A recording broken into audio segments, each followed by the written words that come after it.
Ողջույն, կրկին եթերում է Նժարի ուժը ոդքասթը եւ այսօրվա իմ հյուրը ոնց որ միշտ արդեն դառել է բոլորին դեմ եմ թիմից Արամ Քոչարյան, այսօր կփորձենք Արամի հետ խոսել տարբեր խնդիրների մասին, այսօր երևի փորձենք խոսել նաեւ այն օրվա հետ կապված խնդիրները, որոնք իրականության մեջ իրենք ավելի խորքային են, հա, իրանք տենց ուղակի ինչ որ դեպք, միջադեպք իրադարձություն չի, որ տենց անցնեն գնանք, մասնավորապես Մինասյան Դավիթի հետ կապված, այսինքն Մինասյան եղբայրների հետ կապված, որտեղ թեկուզ Միքայելը ազատության մեջ է խնդիրներ, կարծես թե այս բանը չունի Դավիթի նման, բայց այդ դեպքը երևի փորձենք քննարկենք, էլի մենք էլ հասկանանք, որ ժողովուրդն էլ պատկերացնի մենք ինչ դիրքորոշում ունենք այս հարցերի շուրջ։ Այդ մի հատ ֆիքսենք, որ մենք չգիտենք, ես ոչ քո դիրքորոշումը գիտեմ, ոչ էլ դու իմը գիտես։ Իդեպ ինչն է եղբայրների դեպքը, այդ եղբայրների մասը ես բաց եմ թողել։ Բայրանք երկու աղբեր են եղել, գնացել են մասնակցելու աղոթքի, այդ արարողությանը, եկեղեցական տոներ այդ օրը, Վերբնե Վասկրեսենյա հայերեն ոնց են ասում, այս ռուսական կրթություն ունենալը այդ է, ասում ծաղկազարդի տոնին են գնացել մասնակցելու ու իրանք շատ հավատացյալ տղաներ են ու պարզվում է որ իրանք անընդհատ գնում են երկու եկեղեցիներից մեկը կամ Սուրբ Աննա են գնում կամ Զորավոր են գնում, այսինքն մարդիկ ովքեր այնտեղ հաճախ լինում են, իրենց ճանաչում են անձնապես, իրանց աղոթագրքերով, այն ինչ որ օրինակ ես չունեմ ամոթ։ Դեպ ինչը վիդեոյի մեջ շատ կարևոր մանրամասն մանրուք է, այդ Դավիթը գրքով է։ Եթե վիդեոն բնակ ինքը ամենայն հավանականությամբ դա ինչ-որ աստվածաշունչ է, էլի, այսինքն ինքը այդ գրքով եկել է այդ արարողակարգին մասնակցի։ Այսինքն իսկապես հավատացյալ է, ոչ թե տենց զուտ ներկա է գտնվում, ներկա գտնվելու համար, էլի։ Ու երկու եղբայր են եղել, դե որ սկսել է քաշքշուկը, պարզա մեկի հետ կապված մյուսն էլ միջամտել, որ կարողանան բաժանեն, արդյունքում երկուսին է տարան ձերբակալության, Միքայելին բաց թողեցին, եթե չեմ սխալվում ստորագրություն չհեռանալու մասին, այսինքն էլի քրեական գործով մարդ հանցնում է, Դավիթին որոշեցին, որ պիտի տանեն կալանքի ու փաստորեն գտնվեց այն դատավորը, այն չքնաղ դատավորը, մեր հայտնի սրտի մնացական Մարտիրոսյանը նույն ինքը Մացոն, որը ժամանակին բոլորի համար նվեր էր անում, տալիս էր քաղաքական ապանյենտների որոշումները, բայց այդտեղ ինչն է սպეციფիկան, որ ինչ որտեղ ընդունելի չի իհարկե, բայց քաղաքական ապանյենտներին վերաբերյալ կալանք տալը այդ տենց վատ, բայց ավանդույթ է, էլի, բայց 18 տարեկան տղային եկեղեցուց տանել կալանքի, սենց բան իսկականից չի եղել, էլի։ Գիտես նա ինչն է մի հատ հետարքիր բան կա, տենց չեզոքների խումբ կա, սենց մեծ չեզոքների խումբ կա, ովքեր որ Հայաստանում տեղի ունեցող իրադարձությունները միշտ փորձում են չեզոք դիրքերից խոսել, այսինքն իրանց համար քաղաքականությունը գոյություն չունի, քաղաքական դաշտ գոյություն չունի, քաղաքական յենտատեքստ գոյություն չունի, ու իրանք հարցերին փորձում են նայել, բան, ասենք իրավական տեսանկյունից, ասենք ինչ որ իրավական բան է եղել, բա վարչապետ, պաշտոնատար անձ է, ձեռքով ուզում էր խփեր, ինչ էր ուզում անել։ Գիտես ինչա կարելի անել, ես ոնց որ ուզում եմ հələ արի քաղաքական բանը դնենք ենթատեքստը իսկականից դնենք մի կողմ, որտեղ որ լիքը բան կա խոսալու, անպայման խոսանք։ Արի, բայց հələ իրավական ենթատեքստը նայենք, էլի դրա։ Փաստացի տեղի ունեցածը իրականում քաշքշուկ է, այսինքն դու ինչով որ վիդեոում երևում է քաշքշուկ է, որտեղ որ նաև այո, երևում է Դավիթի ձեռքը, որը առաջ է, դա ինչ որ հարվածի նման է ինչ որ ձև որ յանի հարված է, բայց ինքը քաշքշուկի մեջ ավելի շատ են ձեռներով ես ինչ անել է։ Այդ ամենալավ ձևով գիտես երբ որ ովքեր որ ֆուտբոլ են նայում, ձեռքի շարժում կա, որը չես կարող որպես բան անես։ Էլ անգամ եթե գնդակը ձեռքի տակ կպնում, միևնույնն է դա չի համարվում ձեռքով խաղալ, որտեղ դա ինչ որ որոշակի դիրքի մեջ է, էլի։ Բալանսը պահելու, չընկնելու կամ ինչ որ նորմալ ոնց ասեմ, ստանդարտ ձև է, էլի, ավելի շատ ռեակցիայի է ինքը նման, քան թե ինչ որ ուզում էին վարչապետի խփեն, բայց այդ կոնտեքստում այդ հասկանանք իրավական մոտեցումը այդ հարցին ոնց է, ասենք իմ կարծիքով հետեւյալն է, ընդհանրապես բռնությունը դա պատժելի արարք է, ցանկացած դեպքում չի կարելի բռնությունը պետքա բացառվի, այդ միանշանակ է։ Հիմա ուզում եմ հասկանամ, օքեյ, այդ քաշքշուկի արդյունքում ինչ որ ձեռով տենց շարժում արել։ Էդի ինչքան է իրավաչափ, քաղաքական գնահատականը մի կողմ, ինչքան է իրավաչափ մարդուն այդ էպիզոդի համար տանել գցել բանտ։ Հա։ Ու հաշվի առնել, պիտի հաշվի առնես, որ այս մարդը նախկինում դատված չի եղել։ Այսինքն այն ինչ որ ասում են, մա օրենքն է պահանջում։ Նախկինում դատված չի եղել, օրինակ քրեական ենթամշակույթի կրող չի,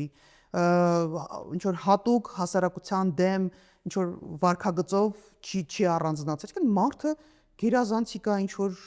պատվոգրեր ունի, եկեղեցի է գնում, հավատացյալ է, ու մի հատ էլ ամենակարևոր հարցը, որտեղ է եղել այդ միջադեպը։ Եկեղեցում մարդը իրացրել է իր կրոնական ազատություններով, բոլոր կոնվենցիաներով նախատեսված, այսինքն ինքը փողոցում չի եղել, ինքը խանութի ինչ որ հարակից տարածքում չի եղել, ինքը եղել է եկեղեցում աղոթելուց։ Երբ ես ասում եմ, ես որ մտնում եմ եկեղեցի, տեսնում եմ լիքնա, ինչ եմ անում, մի հատ պատի տակ միտեղ, եթե շատ եմ ուզում այդ արարողության մասնակցեմ, հարմար տեղ եմ գտնում, որ ոչ մեկին չխանգարեմ, հատկապես եթե այդ մարդիկ ես տեսնում եմ, որ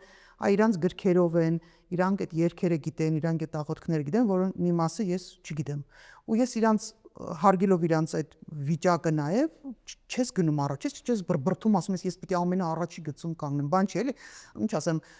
այն Ջենիֆեր Լոպեսի կոնցերտը չի, որ ասես ես պիտի գամ ամենաառաջը կանգնեմ։ Մոտիկից նայեմ, մի հատ էլ հասեն սրտի կուղարկեմ իրան։ Հետևաբար ու սրան մի հատ էլ բան ավելանում, երբ որ դու համարյա մի տարի բոլոր հնարավոր ձևերով հարցակում ես իրականացնում հայրական եկեղեցու վրա, որևէ կրոնական կազմակերպության վրա, կապ չունի որի վրա, դու ոնց որ այդ մարդկանց մոտ բան է ստեղծում, էլի, ինչ ասեմ, դիմադրելու, քեզ ինչ որ ձևի արձագանքելու, հա քեզ չընդունելու, քեզ ուրախ չլինելու, քո ներկայության ուրախ չլինելու, ինչ որ բան ես դրս սադրում ես էլի այդ վիճակը։ Այս ամեն ինչը մի կողմ դնելու, ասել Դավիթի ձեռը բարձացել էր, դե կներեք էլի։ Այդ նույն տրամաբանությամբ այդ չեզոքները արդարացնում են նաև Եռաբլուրից դիմաց այդ ծնողներին զոհված ազատամարդ երեխեքի ծնողներին, որ ձեռ ոտարած կանանց մայրին հայրին տենց քաշքշելով տանում էին, ասում բա վարչապետը, բա անվտանգությունը չարթարացնես, ու ես ու այդ ասում են այնց մարդիկ, որ չգիտեմ էլի, այն մթամ իրավագիտակից, մթամ քաղաքասարակություն, մթամ, չգիտեմ էլի, մեծ տենց մտքի գիգանտների, ու ես բացատրում եմ, որ Ժորժ ջան, իհարկե պիտի առաջի դեմքի անվտանգությունը ապահովի, կապ չունի սիրում ես իրան, թե չես սիրում, բայց դրան ձև կա, դրան շնորհք կա։ Երկու օր շուտ գայիք, փակեիք, ոչ մեկին չթողեիք, որ այդ ինցիդենտը չլիներ, որտեղ եթե դու գալիս ես զոհվածի ծնողին, ոտու ձեռը սանում քաշտալով տանում ես, հետո գնում ես այդ նույն մարդու երեխայի շիրիմին իբր խոնարհվում ես, այդտեղ բարոյականությունը որտեղ է, այդտեղ տրամաբանությունը որտեղ է, էլի։ Այս տեսակետից իհարկե Во-первых, օրենքը, ոնց որ ես շատ խոսացի, օրենքը ու բարոյականությունը միշտ չի, որ շատ սինխրոն են լինում։ Տեղ կա, որտեղ օրենքով ճիշտ է, բայց մեր պատկերացումների բարոյական նորմեր տեղ չի արում։ Այս իմաստով ոչ օրենքով է ճիշտ, ոչ բարոյական չգրված նորմերով է ճիշտ, ոչ մի ձև ճիշտ չի ցավոք։ Իմ հարցը գիտեք որն է։ Ես ոնց որ այդ քաղաքական բանը անպայման ուզում եմ անդրադառնամ, բայց ավելի շատ գիտես ինչն է հետարքիր էլի։ Ես ուզում եմ պայմանական ինչ որ պաշտոնատար անձ արի կտրվենք Հայաստանից, արի կտրվենք Նիկոլ Փաշինյանից, արի կտրվենք այս ամբողջ կոնտեքստից, ես ուզում եմ հասկանամ հետեգալը։ Okay, ինչ որ կտրվենք որ եկեղեցում է եղել, ինչ որ մարդիկ են լծված են, խիտ լծված են, ինչ որ պաշտոնատար անձ է, իրանց բրբրթելով այդ մարդկանց, այդ պաշտոնատար անձին ճանապարհ են տանում։ Հիմա երբ որ բրբրթելով ճանապարհ են տանում, քաշքշուկ է անում, ինչ որ մեկը sense թաթ է գցում կոպիտ ասած։ Ուզում եմ հասկանամ, այդ թաթ գցելը ինչով է իրավական դաշտում ընդհանրապես հիմնավորված, որ ինքը պիտի գնա բանտում նստա։ Ես կարամ հասկանամ, որ օքեյ, խախտում է արել, այդ խախտումին չգիտեմ, դա տուգանք է ասում, ինչ է ասում, ախպեր, օքեյ, պրոցես արեք դա։ Բայց այդ իրավիճակում, երբ որ այդ մարդին, այդ իրավիճակն է, խիես տանում իրան գցում բանտ, խիես իրան կալանավորում, խիես իրան ազատությունների ձեռքում։ Այս բացատրություն։ Ինչի են անում։ Հենց այդ է, հարցը ըստե կայանում է հետևյալի մեջ, որ այս արգումենտը, որ կտրվենք Նիկոլից ու եկեղեցուց։ Երբ որ ցենց իրավիճակ է ու դու նայում ես, ասում ես, հա, մի վարք է, լավ, հա, հասկացանք, լավ չի արել, օքեյ, ասենք լավ չի արել, չի կարելի ձեռ բարձրացնել։ Բայց դրա համար տանում կալանավորում ես, մարդուն զրկում ես ազատություններից, դա հստակ ապացույց է, այդ նույն չեզոքների համար, այդ ովքեր որ չեզոք են, հստակ ապացույց է, որ սա իրավական դաշտի հարկ չի։ Սա կոնկրետ քաղաքական մեսիջ է, կոնկրետ քաղաքական մեսիջ է։ Ես իդեպ սրա մասին մի երկու անգամ խոսել էի ու այդ քո ասածն եմ, էլի, ամբողջ կոնտեքստը պետք է հասկանալ, այս ամեն ինչա տեղի ունենում։ Մենք հենց հիմա ունենք այնց բան իշխանություն մեր պետությունում, որ հանրային համերաշխություն բառակապակցությունը իրանց համար գոյություն չունի։ Ավելին, այդ հանրային համերաշխությունը, եթե հաշվի առնենք ինչ-որ ռեսուրս է, այդ ռեսուրսից իրանք օգտվում են քանդելով այդ ռեսուրսը։ Այսինքն իրանք հակառակը ուզում են, որ չլինի հանրային համերաշխություն։ Միասին կարևոր կոնտեքստ է։ Երկրորդ կարևոր կոնտեքստը, սա պարզ ապացուցելի է, չէ՞, ասենք գնում է մետրոում, մատ կնոջ հետ ով որ իրանից 100 անգամ adekvat առանց վիրավորելու, առանց ինչ-որ ձեն բարդացնելու, մարդը իր տեսակետներն է ասում, առանց նույնիսկ մեղադրանքների։ Գրեթե մեղադրանք չկար է տեսակետներ ասում, ու ինքը լաչառանում է ինչ-որ վիրավորանքներ ասում է փախածներ, միլիոն հատ են այս օրինակները։ Այսի այդ ապացույցն է, որ հանրային համերաշխությունը այս իշխանության համար գոյություն չունեցող բան է, հակառակը։ Երկրորդը, դու սկսել ես կոնկրետ պայքար եկեղեցու դեմ։ Դու արշավ ես անում եկեղեցու դեմ, թաքուն չես անում, բան չես անում, հստակ հանրային արշավ ես անում։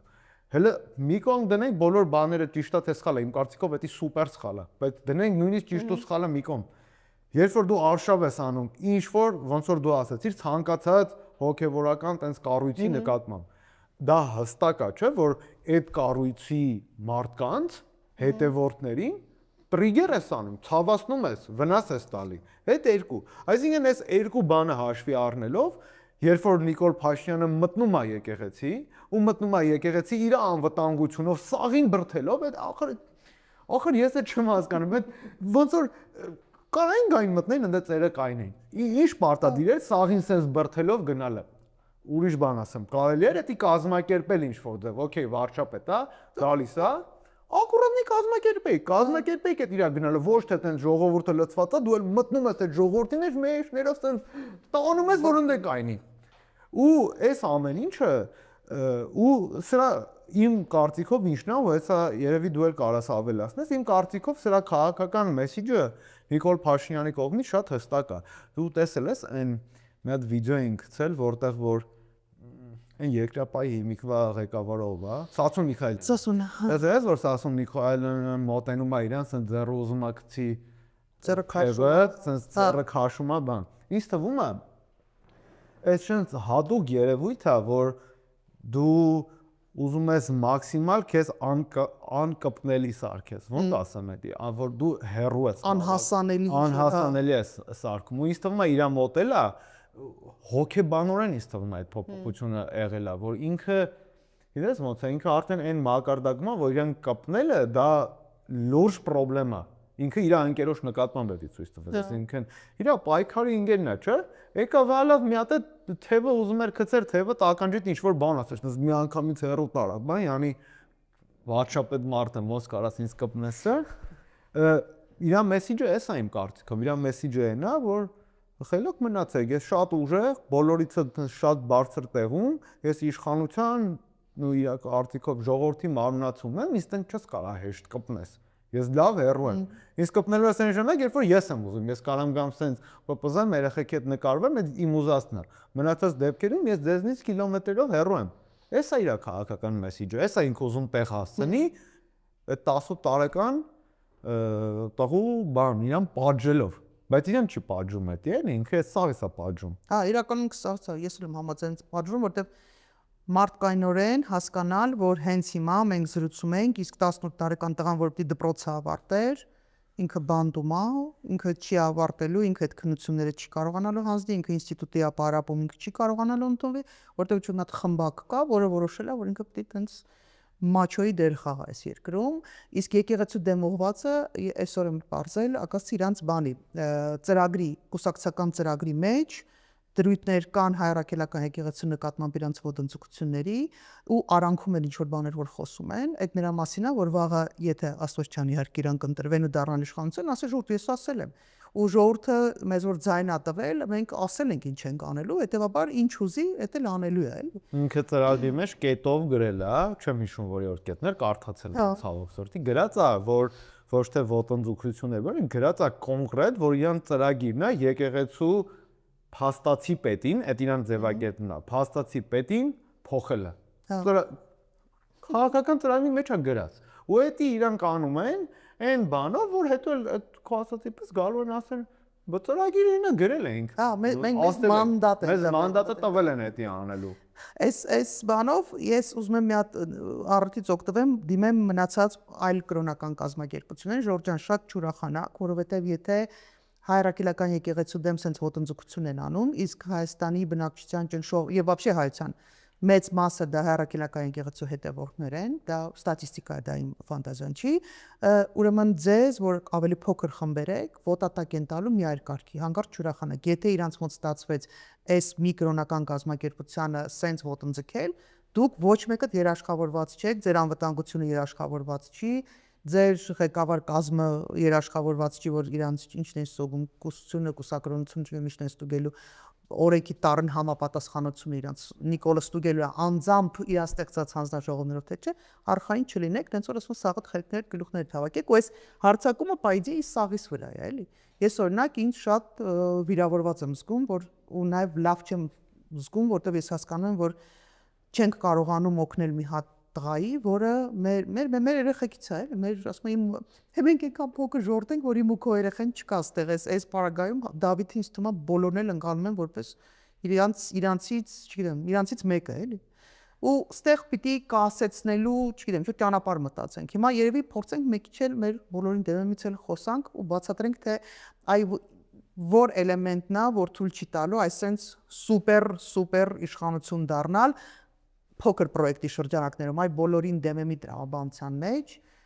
երևի Պետք է լավ մեծ թեմա է, նայեք օրինակ, բանը, այն ինչը որ նժարներ առաջարկում, դա ֆունդամենտալ երկարաժամկետ պետությունը գծերի վրա դնելու ծրագիր է, որը որ կարող բոլոր խնդիրները լուծեր, ցավոք սրտի բոլորին դեմեմի ծրագիրը ինքը չի հավակնում ոնց որ բոլոր խնդիրները լուծի, այսինքն այնպիսի կառավարման հավաքարկ ստեղծի, որ մենք հաստատ ապահով լինենք նման իրավիճակներից, այս դուտ առիթից օգտվելով ուզում եմ այդ բոլորին դեմեմը թխի է ստացվել, որ այդպես փոքր օրակարգ ունի, այդ իր փոքր օրակարգը ստեղծվել է մի պարզ տրամաբանությունից, թե արդյոք մենք դա կարողանալու ենք անենք, թե չէ,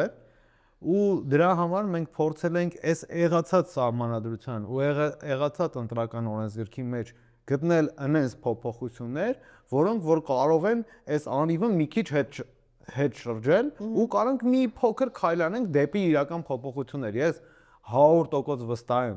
որ այս սահմանադրությունն ու այս ընտրական օրենսգիրքը երկարաժամկետում մեզ պետք չի։ Մեր ոչ մի, չնայած ասեն Նիկոլ Փաշինյանին է մեջբերելու, բայց մեծ հաշվով այս մեր սահմանադրությունը ժողովուրդը չի ընդունել։ Այս Նիկոլն էլ ինչը որ պատերազմի սպառնալիքի հիտալ բերելու է, դա էլ է ժողովուրդը, դա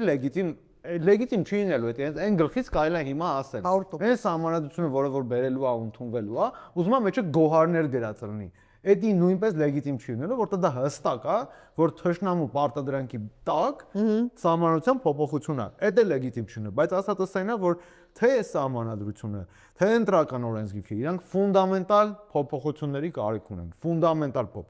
կարիք ունեն, ու օրինակ նժարի ծրագիրը դրանցից մեկն է, ու դրա համար օրինակի համար ինձ թվում է երկարաժամկետում մենք պիտի հենց նման ծրագրի շուրջ աշխատենք։ Բոլորին դեմեմը դա կոնկրետ այս ընտրական ցիկլում կոնկրետ այս ընտրություններում ու այս համակարգում փոփոխության հնարավորություն ստեղծելու մասին է, դե մենք փաստացի ինչ ենք ուզում անենք, մենք փաստացի ուզում ենք կանոն մեծամասնությունը վերացնենք։ Կանոն մեծամասնությունը երկու բան կա, մարդիկ կանոն մեծամասնությունը իրականում հիմնականում խառնում են, կանոն մեծամասնություն գրած է թե սահմանադրություն, թե ընտրական օրենսգրքում։ Ընտրական օրենսգրքում կանոն մեծամասնությունը դա այնա, որ դու մեծամասնություն ես հավաքել, օրինակ 50% ես հավաքել, քեզ մի քանի մանդատ ավել են տալիս, հարկում են 52%, որովհետեւ մի հոգու բան հարց չլինի։ Բան ընտրական օրենսգրքի տեսանկյունից էսի է։ Էսի հավա ինչ որ անկա բան է, ինչ որ մեծ պրոբլեմատիկ բան չի այդ 1-2 մանդատի, բայց կայուն մեծամասնությունը դա սահմանադրության մեջ է ֆիքսած 89-րդ հոդվածի 3-րդ կետն է, որտեղ որ պնդում է, որ ընտրական օրենսգիրքը պետքա ապահովի կայուն մեծամասնություն հաղթողին։ Եթե հաղթողել չի հայտնվել, պետքա անցկացվի ընտրությունների երկրորդ փուլ։ Մենք փաստացի կանոն մեծամասնությունը ասելով նկատի ունենք այս ընտրությունների երկրորդ փուլը հանել ռադանել, որովհետև նման երկիր գոյություն չունի պարլամենտական, կարող է 1-2 հատ ինչ-որ փախած լինի, որ բան պարլամենտական ընտրություններում երկրորդ փուլ կա, որտեղ մենակ առաջի ու երկրորդ ուժերն են մասնակցում։ Էսի պարլամենտարիզմի մասին չի ընդհանրապես։ Ես նույնիսկ sense ասեմ, ազնիվ ասեմ։ Ես անձամբ ինքս կարծիք չունեմ արդյոք Հայաստանին պարլամենտարիզմն է ճիշտ, թե պարլամենտարիզմը ճիշտ չի։ Բայց իմ տեսանկյունից ես այս փոքր եմ նայում, էլի ասում եմ, օքեյ, հիմի բերել են պարլամենտական համակարգ, հա քիչ է նորմալ բերել։ Քիչ է այդ համակարգը բերել նեց աշխատել, որ տենայինք պարլամենտարիզմի ինչ է, որ մտե հասկանայինք, դա մեզ պետքա թե չէ։ Իրանք բերել են ինչ-որ անհասկանալի հնարած համակարգ, իդեպ մի քանի աշխատություններ կա այս կանոն մեծամասնության հետ կապված, երբ որ Սերժը այդ փոփոխությունը բերում էր, մի քանի ատենախոսներ պաշտպանում էին այս փոփոխությունը, մի քանի բան կարդացել եմ, ու իրենց հիմնավորումը այն էր, որ սրանով, այս համակարգով ստեղծվում է մի իրավիճակ, որտեղ որ ընդդիմությունը դառնում է հակակշիռ իշխանությանը սահմանադրական փոփոխություններ անելու մեջ։ 100 էջանոց բան է գրած, ու այս պնդումն է դրած խորքում։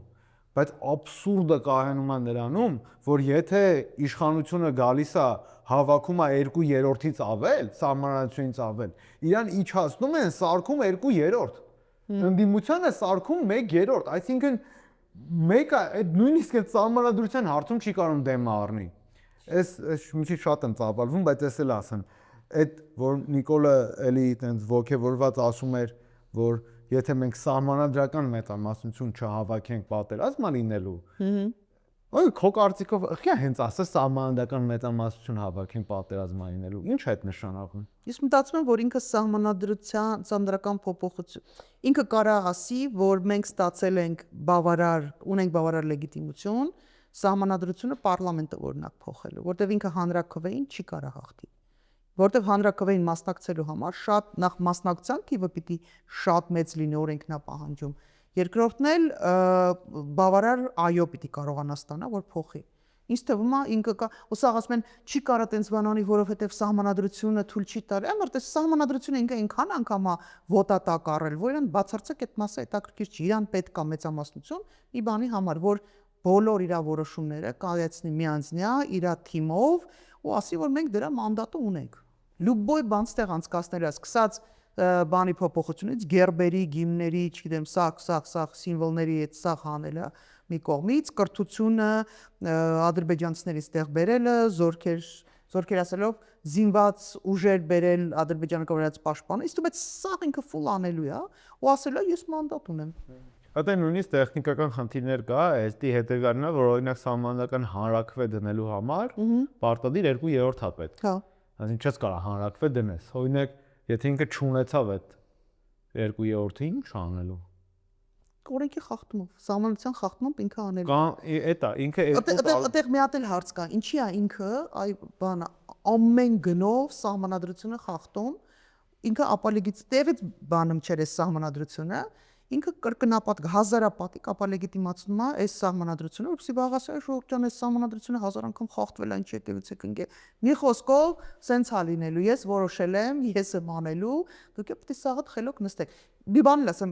մենք լավ անունները չտամ, ինձ թվում է լսողները կհասկանան։ Մենք էլ դուք էլ առանձին, ինձ թվում է մի հատ էլ կարիք կլինի հանդիպել այդ մարդկանց հետ, ասում եմ, օրինակ մենք մասնակցելու ենք սահմանադրության ոչ թևն ենք անել, ընտրություններին չենք մասնակցում, բայց գնալու ենք սահմանադրության ոչ թևը պաշտպանենք։ Ես համոզմունք ունեմ, այդ 2/3 եթե հանգարցինք իրան կարացավ նկարի, որտեղ չի հավաքելու 2/3 հնարավոր չի դա, ինքը ընդունելու է օրենքներ, որտեղ այն արգումենտները, որոնք մենք պիտի բերենք բացատրելու համար ինչի պիտի այս սահմանադրություն չորնա, օրինակ ասենք Ալիևը չի կարա մեզ պարտադրի օրինակ էլի լիքը բաներ, հարցեր ինքը դա քրեականացնելու է։ Մեզ տուպը բոլորիս հավաքել են, տանեն քրեակատարողական հիմնարկներով բան անեն։ Դες ինքը հանցավոր ռեժիմները ինչով են հանցավոր ռեժիմ, նրանով չի որ մենակ ինչ որ օրենքներ են խախտում կամ ինչ որ գլխից դուրս բաներ են անում։ Իրանք նաև ստեղծում են օրենսդրական դաշտ, այսինքն օրենքներ են նկարում, որ կարողանան ապահովեն իրանց օրենքի տառին համապատասխան գործողություններ։ Ոնց որ եղել է օրինակ ֆաշիստական Գերմանիայում, նես չի որ օրինակ որ հрьяաներին տանում են գնդակը արել, նես չի որ դա օրենքից դուրս էր։ Օրենքի սահմաններում էր այդ օրենքները իրանք էին ընդունել, բայց այդ օրենքների չկանով են օրենք էլի, չկանով են նույն բանը անելու է Նիկոլ Փաշինյանը։ Այդ հայերի նկատմամբ ես գտնում եմ, որ Նիկոլ Փաշինյանը Հայաստանի ներսում հայերի նկատմամբ վարվելու անենց, ոնց որ ժամանակին վարվել են այլ երկրներում այլազգիների փոքրամասնությունների նկատմամբ։ Ինձ թվում է մենք իր համար տենց տոտալ խնդիր ենք։ Փոքրամասնություն ենք։ Հա, ինքը ամեն ինչ կանի, որ մենք դառնանք փոքրամասնություն։ Դա եթե դու իրա պատկերացած ժողովրդի մասը չես, դու ուրեմն բանը, սեր կարևոր չես, էլի ինչա։ Ու հա, ինչ է, հետ գալով բոլորին դեմեմին, հաստատի մենք ուզում ենք այդ կանոն մեծամասնությունը հանենք, այդ առաջի բանն է։ Երկրորդ կտորով մենք ուզում ենք ընտրական շեմը 4%-ից 1% իջացնել։ Ես դրա մասին մի անգամ ասել եմ, նայեք, եթե այս իշխանության տարբեր շրջանակների հետ, ԿՊԱ-ականների հետ ես շփվել եմ, ինչ-որ բաներ խոսացել եմ, բան, ու իրենք տենց արգումենտ ունեն, ասում են, «Ո՞տ այդ բան չեք կարող»։ Ուժ չկա, չեն կարող, չեն հատում այդ տոկոսը։ Իրանց արգումենտը հետևյալն է։ Բայց ցանկացած իշխանություն, եթե ինքը մտածում է պետության երկարաժամկետության մասին, ոչ թե իր իշխանության մասին, երբ որ գնում է ընտրությունների, ու այդ ընտրություններին շեմը հաղթարում է մենակ ինքը ու Ռոբերտ Քոչարյանը, ախր դրանից լավ ինֆորմացիա, դրանից լավ ազդակ, որ ախպեր մի վարքյան, այստեղ հաստատ մի բան նիտո, այսի ճիշտ չի, որ սենց է, այդ շեմը պետք է իջացնել, չկա։ Ու դրա համար մենք մտածել ենք, որ պետք է այն 4% շեմը իջացնենք 1%, իրա իմաստը կայանում է հետևյալն, ինչու 1%, 1%, որ այսինքն մի մանդատ ստանա, էլի ուժը, 1% ենք սարքել, որ եթե անցավ, գոնե մի մանդատ ստանա, որ ասենք ամբողջ 5 սարքենք, անհասկանալի է, որ կես մանդատ էր ստանալու, 1%, որ գոնե մեկը մի մանդատ ստանա, իրա իմաստը ինչումն է, մենք երկու խնդիր ենք լուծելու։ Առաջինը այն է, որ խայտարակ մակարդակի փոշիացում է տեղի ունենում այս ընտրություններում, 2021-ին 250,000 քաղաքացու դեմ չկա, 250,000 քաղաքացի գնացել է։ Էդի իդեպ ավելի շատ ձենա, քան Ռոբերտ Քոչարյանն էր հավաքել, ու էդի ուղիղ Նիկոլ Փաշինյանի հավաքած ձեների կեսն է։ Այսինքն, բայց այդ 250,000-ը գոյություն չունեն, այսինքն այս ներկայացված չեն, ոչ մի ձևի չկան, հա։ Այո, այսինքն առաջի բանը այնա, որ այդ փոշիացման դենը առնենք, իսկ երկրորդ բանը հետեւյալն է, ոնց որ այս քաղաքական դաշտը բետոնել նստել են։ Այս քաղաքական դաշտը այդ նախկինները, այսպես ասած Նիկոլը, նստել բետոնել են ու հնարավորություն դու պիտի ասենք մինիմումը մի քանի միլիարդատեր ունես, որ կարողանաս գաս այս դաշտում խաղացող դառնաս։ Ուրիշ ձև չկա։ Մենք սարքում ենք 1%, այսի մեծ հնարավորություն է ստեղծելու նոր ուժերին, նոր խմբերին, որ օրը մտածեն, ախպեր 1% լավ, դա 15000 ձեն, հա։ Եթե մենք հիմա վիզ դնենք, ինչ-որ լավ գաղափար ասենք, 15000 հոգու համոզենք, մեր ճանապարհը հստակ է։ Կգնանք ԱԺ, պետությունը մեզ մի քիչ ֆինանսավորել, մարդիկ տենալու են մեր падգամավորը ոնց է գործում, ֆինանսավորել, այսինքն հա այդ 1%-ով որ անցար, նեն չի որ մեծ փոփոխություններ ես անելու, բայց 1%-ով որ անցար, դու ունենալու ես քաղաքական սանդուղ, ունենալու ես բան, որ դու ճանապարհ կարաս անցնես։ Էդ էլ մյուսն է ու երրորդ թերևս ամենակարևոր բաներից մեկը այն է, որ մենք ուզում ենք, իսկ իդեպ սա ելնելու է պարլամենտական երկրներում նորարարություն,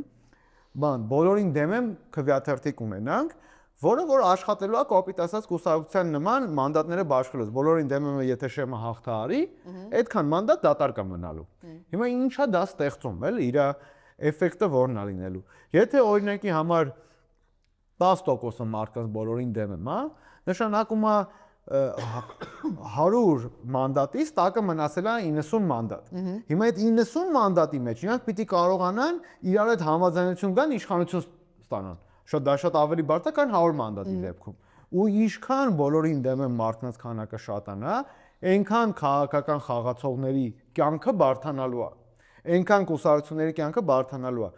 Հաստատի ստեղծվելու է մի իրավիճակ, որտեղ որ բոլորին դեմ եմ դառնալու է բոլոր քաղաքական ուժերի թշնամին, ընդհանուր թշնամին։ Բոլոր քաղաքական ուժերը սկսելու են իրար հետ պայքարել բոլորին դեմ եմ քաղաքացիների համար, որ հանկարծ քաղաքացին չգնա բոլորին դեմ եմ քվեարկի։ Իսկ դրա փաստացի հողի վրա էֆեկտ են առնելու, որ իրանք վախենալու են մարդկանց զզվացնել։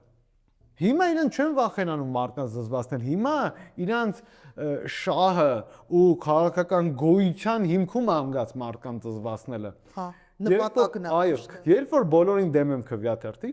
չես կարողանում մարդկանց զզվացնել, կգնան բոլորին դեմ եմ կքվեարկեն, տուպիկի առաջ կկայնեք ազգային ժողովով։ Դրա համար էդ էլ երրորդ կետն է։ Ու մի հատ էլ բան ավելացնեմ, էսքի հետ էս 3 կետը, այս 3 կետը մոտավորապես կարելի է մի 60-70 օրում փաստացի օրենքները փոխել ազգային ժողովում, հաստատել ու նոր ընտրություններ դնել։ Մենք պահել ենք այս փոքր օրակարգը, որ երբ որ մենք հայտնվենք խորհրդարանում ու այդ խորհրդարանում մեր ձայնը որոշիչ դառնա, մենք պնդենք, որ պետք է անել այս փոփոխությունները, ստանձնենք իշխանությունը, անենք փոփոխությունները ու նոր ընտրություններ անենք ու դրա մոտիվացիան էլ քաղաքական կայանում նրանում, որ վերջապես մենք ունենանք մի հատ ընտրություն, որտեղ որ այդ ընտրությունը փաստացի կասկածի տակ չի դրվում։ Դա ընտրությունն է, որտեղ որ կազմակերպող ուժը իր համար չի կազմակերպում այդ ընտրությունները, բոլորի համար է կազմակերպում։ Այդ վարչապետը դուրս է գալու քաղաքականությունից 5 տարվա, 10 տարվա, բայց այն տրամաբանությամբ, որ ինքը շարժ չունի, ինքը չի մնալու, կուսակցություն չունի, որ այդ կուսակցությանը առաջ բրդի կամ իր ոստիկանությանը ասի սրան չբզեք կամ նրան բզեք, ինքը դուրս է գալու քաղաքականությունից, փաստացի մենք ստանալու ենք նա իրավիճակ, որտեղ որ երկրում նորմալ ընտրություն տեղի ունեցավ ու ոնց որ մենք նախկին համակարգի բեռը այս նորի վրա չենք դնի։ Էսի նաև ձևա ոնց որ այդ նախկին համակարգից պրծնելու, որտեղ եթե նույն տրամաբանության անենք, օրինակ պատկերացրեք Նիկոլ Փաշինյանը հիմա գա, այս փոփոխությունները անի ու թազա ընտրություններ դնի։ Ոչ մի բան չի փոխվելու, որովհետև դու այդ նախկին համակարգով ստացած իշխանության բեռը, այնքով վարչական ռեսուրսը, բան բերելու ես գտես այս թազա համակարգի վրա։ Այդ անդեր համակարգը մենակ տարերով ու նախադասություններով չի, մարդկանցով է նաև։ Ճիշտ է։ Ու մեծ հաշվով էսա բոլորին դեմ է մի օրակարգը, էսա ինչու է սա փոքր օրակարգ, ու մեկ էլ որ մեր վերաբերյալ կատակ են անում, որ դուք բոլորին կողմեք, նկատի ունենալով, որ տենց աչուձախ սաղին չենք բանանում, մեծ հաշվով եթե մենք հաղթում ենք, մենք դառնում ենք բոլորին կողմ։ Մինչև մեր հաղթելը մենք բոլորին դեմ ենք։ Հենց հաղթենք, մենք ստեղծելու ենք համակարգ ոչ թե մեր համար, այլ բոլորի համար։ Այդ թվում նաև նրանց համար, ումից մենք զզվում ենք։ Էսա հիմնական տարբերությունը։ Ճիշտ է, ուստեղ շատ կարևոր է, ես լրիվ համաձայն եմ, այն որ համակարգը ստեղծվել անենց, մատրիցան ստեղծվել անենց, որ տարբերակ չկա ուղղակի, եթե դու այդ օրը իշխանության չես կամ լիքը փող չունես, այն որ անսահմանափակ փող չունես, տարբերակ չունես պարլամենտ մտնելու։ Ու այդ մարդիկ, ովքեր իդեա են ման գալի, հա, կամ ինչ որ հավաքվում են իրար ինչ որ բան են մշակում, տարբերակ չունեն մտնելու, եթե մնում է այս համակարգը։ Եթե մի տոկոս չեղավ, մենք չենք ունենա սերնդափոխություն, առողջ սերնդափոխություն, որտեղ այդքան հեշտ չի, անգամ 15000 մարդու ձայն հավաքել, այդքան հեշտ բան չի, ու դա շատ մեծ պատասխանատվություն է, եթե 15000, ասում եմ բերանով ասեք, 15000 մարդ գալիս է այս գաղափարին կողմա քվեարկում։ Լավ, այդ 15000 արժանի չէ, որ իր ներկայացուցիչ լինի պարլամենտում։ Մի հոգի լինի, ասենք, ի՞նչն է խնդիրը։ Մեծ ուժերին այսօր ես մի հատ ուրիշ տեղ էի հարցազրույց տալի, ինձ հարցում են, իսկ ինչի պիտի մնացած մեծ ուժերը համախմբվեն, ասում որ դե չեն համախմբվում, չեն ընդունում խաղաղականներ ու մեզանից է կախված լինելու, որ ուժը կանցնի կամ մեր ձայնը չի բավարարելու, այդ նշանակում է մի եսիմ ինչ առաջարկ չի, էլի, ոչ մեկից ոչ մի ավելորդ բան չի պոկվում, չի պակասում, էլի, այդ մի ձայն, մի տոկոս ձայն իրանց ոչ մեկին չի խանգարում, դա այդ փոշիացած ձայներն է, որ իրանցը, ինչ որ փոքր տոկոսով իրանց ընդդիմությանը գալի։ Մեծամասնությունը կարող է սրտնեղվեն այդ առիթով, բոլորին դեմ են բանել, պրինցիպի շատ եսիմինչ ձևի իրանց չի խոչընդոտում։ Իրանք մեկը ունեն ռեսուրսները, հնարավորություն են հետո մասնակցելու։ Այդ փոքր ուժերին իրանց համար սա ընտիր է, որտեղ լիքը մարդ կա, որ գաղափարներ ունեն, չգիտեմ, մենակ մի տոկոսը չէ, նաև այնտեղ որոշակի շեմեր կա, որ պիտի ասենք որ իջացվի, որ մարդիկ կարողանան օրինակ 80 փոքր թիմի համար նորաստեղծ թիմի համար 80 հոգանոց ցուցակ կազմելը մեծ դժվարություն է։ Այդ էլ պետք է ողջամիտ լինել, այդ հաշվարկներն է պետք է ողջամիտ լինեն։ Չիրեմ, հələ քննարկել ենք, վերջացրել ենք թե չէ, որտեղ քննարկման բան կար։ Մի քանի էտապով քննարկումներ անցնում, նաև գրավի հետ կապված գումարը տարբեր պիտի լինի ինձ թվում է կամ վերջնական կորոշեն այդ էլ կհայտարարեն, որտեղ պիտի հնարավորություն տաս մարդկանց գալ խաղի մեջ մտնելու ու որակյալ խնդիրն ասում դե ով պարապա մնացել գգա կմտնի պարլամենտ Ջորջան սենց տենենց էլ մի հատ պարլամենտի վիճակը նայեք իսկ ինչով է տարբերում ով է կա ով կուզենա գգա կմտնի մի հատ տեսեք դե անուններով չասեմ բայց ասում եմ մի հատ նսեք ինչ տարբերություն 4%-անոցա թե 1%-ա լինելու։ Սենց գոնե մարդիկ նոր մարդիկ կան Երևան, դուք էլ կսովորեք ու նաև կաճեն այդ քաղաքական process-ով պիտի անցնես, պիտի թրծվես, պիտի փորձ ունենաս, պիտի դժվարություն ունենաս, որ կարողանաս խոսելու, ելույթ ունենալու այդ ամեն ինչը ժամանակի ընթացքում է։ Ու նրանք ովքեր որ կարողանան առաջի տարում օրինակ 1% հավաքեն, հաջորդ տարում չի բացառում որ կարողանան 10-15% հավաքեն։ Այս շանսից մարդկանց զրկելը, հատկապես փոքր կուսակցությունները իրանք պետք է հետաքրքրված լինեն։ Մեծերին էլ սա առանձնապես չի խանգարում, որտեղ իրանք sense տենենց այդ հնարավորությունները իրանք մեծ են, հա։ Նենց որ բոլորը պետք է հետաքրքրված լինեն ու բոլորին դեմեմը տենց բան չի, էլի, պրոցես չի, որ ոչ մեկի տրամաբանական ինձ էսօր ասցին այ մանիպուլյացիվ, դե մի քիչ էլ տենց բան կա մեջը, տենց խաղարկային ինչ-որ բան կա ու Իհարկե կա։ Ես օրինակ նույնիսկ դրանից հետ չեմ քաշվում։ Այո, այդտեղ խաղարկային բան կա, այո, այդտեղ տենց բզող, ներվայնացնող, հավեսի գցող, կա, հա ինչ։ մի հատ բան ասեմ, էլի, մնացած հարցերում, այս սաղ ընտրություններում կամ նախընտրականում սաղ ճիշտ էր, սաղ տենց իդեալական էր, հա, տեխնացուները կլինեն, թիմերը կլինեն, գործընթացները կլինեն, ֆինանսով սաղ դուզեր, այ ամենախանգարող էլեմենտը այս անվանման տենց խաղն էր, դե պրինցիպի եթե էսա, բայց ասեմ, մենք սկսել ենք անհանգստացնել Նիկոլ Փաշինյանին, այսօր էլ էին հարց տալի, ինչ ոնց է գնահատում ձեր հնարավորությունները, ասի, եթե պարլամենտում սկսել են քննարկել մեզ գրանցել չգրանցելու հարցը, զուգահեռաբար երկու թիմի շանսերն են խնդիրը տեսել ու սկսել են քննարկել, մեկը Սամվել Կարապետյանն է, որը աննկարագրելի մեծ հնարավորությունների դեր մարդ է ու հասկանալի է, որ մեծ փողերը մեծ հնարավորություններ են տալի։ Երկրորդ թիմը, որը քննարկել են, դա մենք ենք եղել, հետեւաբար ենթադրում եմ, որ իրենք ունեն նաև չհրապարակվող սոցիոլոգիական հարցումներ, որի պայմաններում տեսել են, որ մենք սկսել ենք շատ արագ, շատ հավեսով ու նաև պոզիտիվ, որովհետև քիչ թիմեր կան, որ այսքան պոզիտիվ տրամադրվածություն ունեն, այսքան ժպտերես մարդիկ ունեն ու սա խելքը գլխին փորձված ու ասում ժպտերես համաժամանակյա փաթեթ են առաջարկում ու խելքը գլխին առաջարկեն, հենց որ սկսել են Նիկոլենք նեղվել ու դա շատ ոգեշնչող ասեմ, ինձ թվում է մենք լավ տեմպերով առաջ ենք գնում։ Ես էլ էի տենց ասում, որտեվ նայեք, հիմա խի են այդ հարցը քննարկի, դա հստակ արձագանք է, չեն կարող իմանալ խի, բայց հստակ է, որ ուրեմն ինչ-որ ձև իրանց բզել է այդ հարցը, հիմա դա սոցիոլոգիական հարցումով կլինի, ինչով կլինի, իրանց բզել է ու ախր դա էլ է էլի ֆնդալու։ Այսինքն արժե պատգամավոր է, ով որ զբաղվում է ընտրական օրենսգրքի փոփոխություններով փաստացի ու ինքը չգիտի, հա, որ այս ընտրություններով պտիշկով չէ տա անտեղ ընտրությունը։ Տեսել եք այդ հարցազրույցի ժամանակ ասում է դա պտիշկա կդնեն։ Ախր ինչ պտիշկա։ Պտիշկով չէ ընտրությունները։ Այսինքն ինքը փաստացի պատասխանատու այդ օրենքի փոփոխությունների համար այդ օրենքի փոփոխություններով զբաղվում է ու ինքը չգիտի այդ ընտրության բովանդակությունը ինչ է։ Ու երկրորդը, այդ որ ես իրաց քննարկումը լավ չհասկացա, ինչի է հետա շփոթեցնող բոլորին դեմը։ Այդ չեմ հասկանում, այդ որ ասում են բոլորին դեմը շփոթեցնող է։ Ուզում եմ հասկանամ քվեաթերթիկի վրա, երբ որ գրած է բոլորին դեմեմ ժողովրդավարական կուսակցություն։ Ինչի հետ է դա շփոթեցնում, էլի։ Դե իրանց որ մնա ամեն ինչը շփոթեցնում։ Ինչի է դա շփոթեցնում։ Քաղաքացիական պայմանագիրը չի շփոթեցնում կամ ուժեղ Հայաստանը չի շփոթեցնում։ Շուտ ուժեղ Հայաստանը Սամվել Կարապետյանի հետ ոնց որ ըստ իրան շփոթեցնում։ Շփոթեցնում է, հա, երբ որ Բաբաջանյան, Շիրինյան դաշինքեր ազգանուններով իրանց կողմնակիցին իրանց չէր խանգարում, դա ոչ Դանիելն էր խանգարում, ոչ ԿՊԱ-ականներն էր խանգարում, ոչ Քախասը, ոչ մեկին չէր խանգարում այն ժամանակ, որտեղ Նիկոլի Սապարն էր։ Ով է իրենց որոշումը ինչի համար է։ Ես այնակ մտածում եի ոնց որ հենց թողեք թող գրած եղնի ուժեղ Հայաստան Սամվել Կարապետյանի հետ ինչ նախադիր։ Հիմարություն։ Իմիջիալ բան չի փոխելու, որտեղ կարող է բան չլինի, թղթի վրա գրված չլինի, բայց մարդիկ իրանց սլոգանի մեջ, իրանց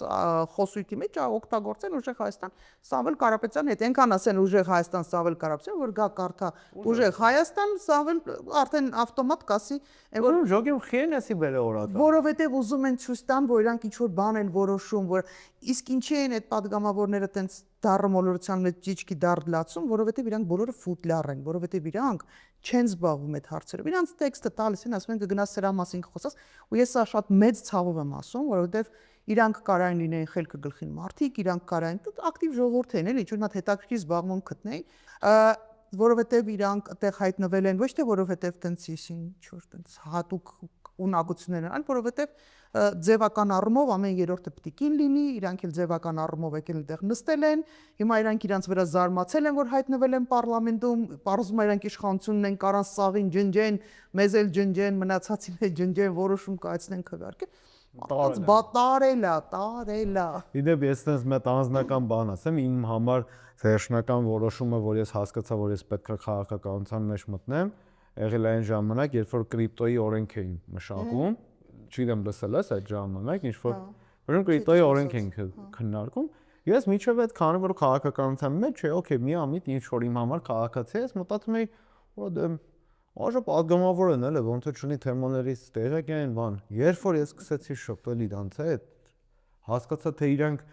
ինչքան թեմայից անտեղյակ են, այդ մեկ, այդ հələ մի կողմ։ Երկրորդը ինչքան անպատասխանատու ձևով են վերաբերվում դրանց, ասես մատերի արանքով, էլի դա սենց արեք, նենց արեք, սենց արեք, նենց արագի մեջ ինչ որ բան են։ Ու երրորդը թե ինչքան մեծամիտ են։ Այսինքն իրանք խայտարակ մեծամտության մակարդակից, խայտարակ ոչ կոմպետենտության մակարդակից ինչ որ բորշ են անընդհատ սարքում, անընդհատ ինչ որ բորշ են սարքում։ Բոլորիս համար։ Այո։